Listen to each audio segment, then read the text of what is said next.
A short while ago, I had a Gibson SG and I sold it. And then shortly after that, it was returned to me because the postal service had snapped the headstock off. I received the SG back and unboxed it on video to show you guys and myself the extent of the damage, and you can see the damage right now. So the headstock broke off.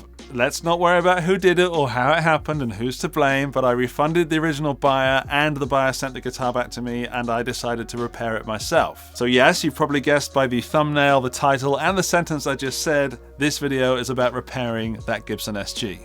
The point is, did it work? Did I reattach the headstock to the SG? Did it then string up and explode halfway through the repair job? Well, let's find out as I put the SG on the bench.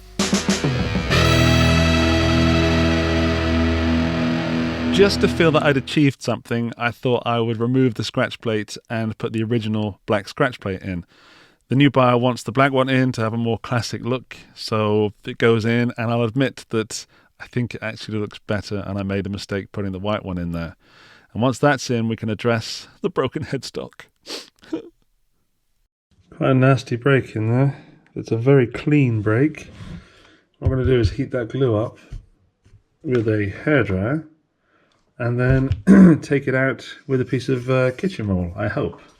There was not a lot of glue in there, so I didn't really find much going on at all. Then it came to reapply the glue. I'm using Titebond original, which I think is Titebond number 1, the red one. Put some on a kitchen towel, and apply with a paintbrush. So this is definitely the best way to get as much glue into those tiny little crooks as possible. Squirting it in with the glue pot would just not work and get messy. The aim here is to get in every little crevice that I can and put too much in, and you'll see that when I close the break up, some comes out, and that's the aim, and then we're going to clean it off. So put too much in and then squeeze it together. There we go. And wipe off the excess.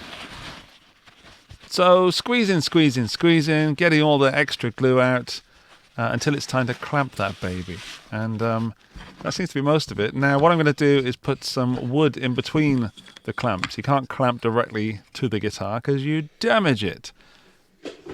Here's the first clamp going on. So I'm using a standard workperson's clamp that I found in my garage, and I don't know who it really belonged to, but these are the ones I use on all my projects.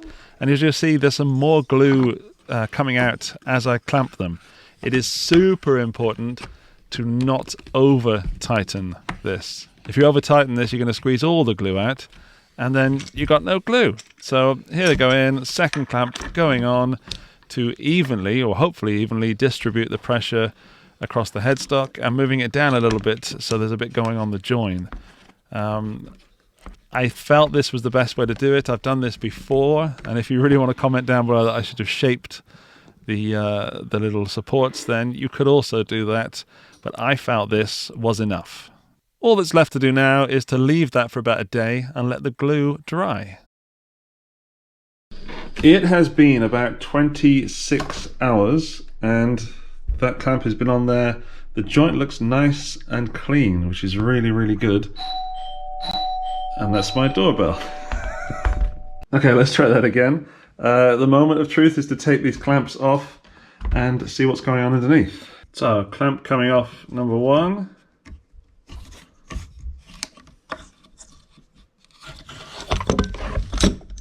Number 2.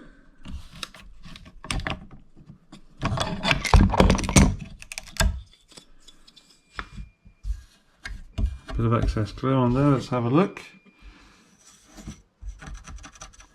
Okay, now let's turn it over. Okay, that's looked pretty good. I'm going to need to sand down just a little bit. There's a little bit of it's fine actually. It feels fine. That's insane. Okay, but we are going to sand down just a little. There's a bit of excess glue here which we'll pull off. Then I can sand it, true oil it again, and put some strings on it. Wow. I'm out to the garage again, finally. First time in 2021. And here it is a little bit closer. So I can put quite a lot of pressure on that. and nothing's happening. So that's a lot of pressure. I'm trying to pick the guitar up by the headstock. That is not going to move. So I just got to tidy this up a little bit now. Yeah, very, very pleased. The camera moved as I was standing, but that's all I've done with some 240, and already you can't feel that join. It's just mainly glue. So I'll continue a little bit more.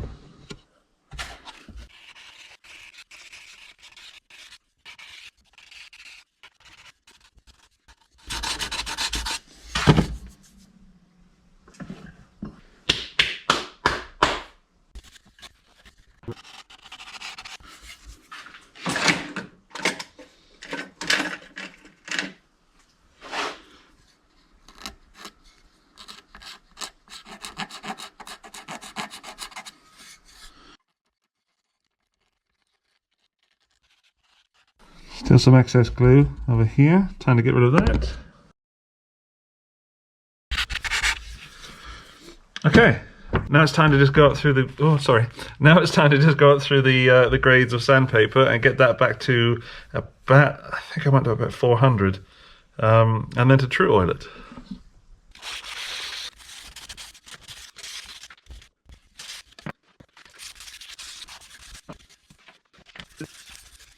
Brushing it off.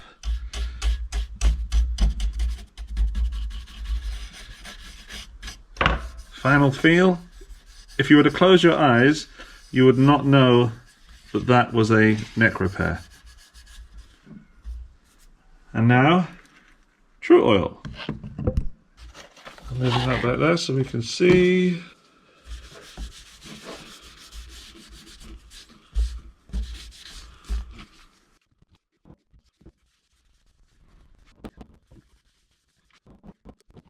Yeah, and as you can probably see, that looks pretty damn cool. If you were to paint that over, you would not know that was there. Which I suppose you should worry about when you're buying a second-hand Gibson.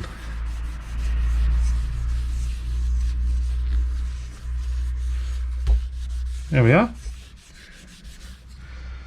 I'm going to use a second piece of t-shirt to just buff that slightly. And then we're done. I might come back with a second coat of true oil later. I'm just going to leave it here for a little bit, a couple of hours, and see what happens. There's the join, and honestly, if you didn't know it was there and you had your eyes closed, you could not feel that at all. It's smooth and yeah, undetectable to the fingers, which is great. That's exactly what I wanted. Time to put the tuners back on and the hardware, and then string it up. Of course, putting the hardware on was very, very simple because it's the exact hardware that came off the guitar. So I wasn't doing any mods of any kind. These are the exact parts that came off when I sold it the first time. Getting the truss rod cover on was really important because, unbelievably, this actually does support a Gibson headstock. Then we got the nut back in, same nut. Then it's time to tart up the frets and fretboard with a bit of Monty's instrument food.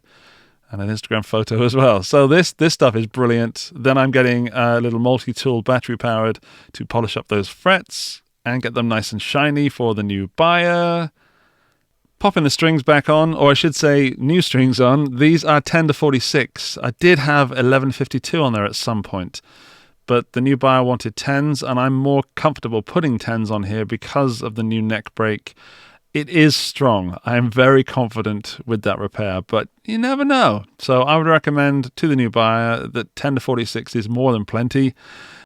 Doing some slight adjustments. I should say that there was no shifting of the headstock at all. That thing was glued on good and proper and like brand new. Intonation time, getting tuning, tightening those up because I forgot to do it. A bit of riffage. Just playing the guitar to make sure everything sits in place, and then it's time to do more intonation and a final clean. For the cleaning, I of course needed some help. More. Round the circles. That's it. How on the guitar, around the big circles. And over here. Yeah. On the other side. Just here on this one, okay? That's it. Good. Well done. So here it is, the repaired SG, and I'm already flinging it about, so I must be fairly confident with that headstock repair, because I am. Let's take a closer look. There's the back of the neck. I love this neck so much. I am very sad to see this going again, and if things were different, I would certainly be keeping this guitar. There's the headstock repair. You can see it, but you cannot feel it. I'm very happy with the job. It's very, very secure. And let's find out how it sounds. So, today, orange Rocker 15 Terror. Let's move it over there, in fact. Da-da-da-da.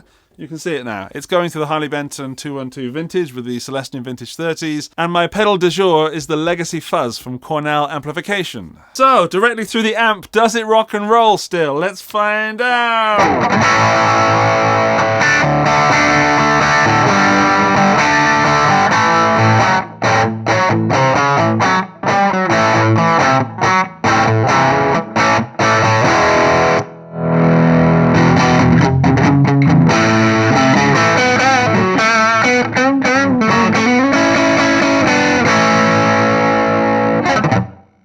It does indeed rock and roll. I am going to miss this guitar.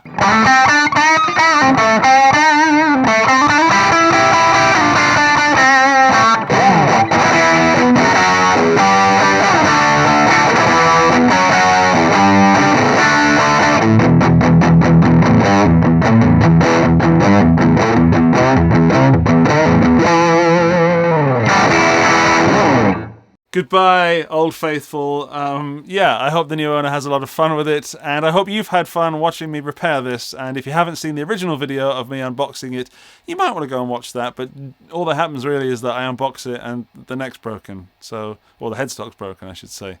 Now it's fixed. Now it's not. So I'm happy. The new buyer will hopefully be happy. I will send it off, and in a few weeks, I guess I'll update, if everything's okay, or indeed if it gets returned again. I promise you I shall be shipping this time absolutely, I don't know how well it's gonna be so well, so good. The world will have never seen such guitar packing before. Congratulations, you've made it to the end of the video. To prove that you did make it this far, please leave me a comment down below. And when you leave that comment, include the phrase, "Play authentic." And that'll let me know that you did indeed make it to this part of the video. And, that's funny for me. Possibly for you too. I don't know. Find out. Join in. Thank you so much for watching. If you want to see more from me, there are videos over there floating around waiting for you to click them. If you've already seen them and you just want to join the family of guitar geeks that do live here, I guess, then click subscribe. But most importantly, give me a thumbs up on this video if you enjoyed it, because that means more people get to see it. I've been Andy. You've been wonderful. I'll see you soon. Bye-bye.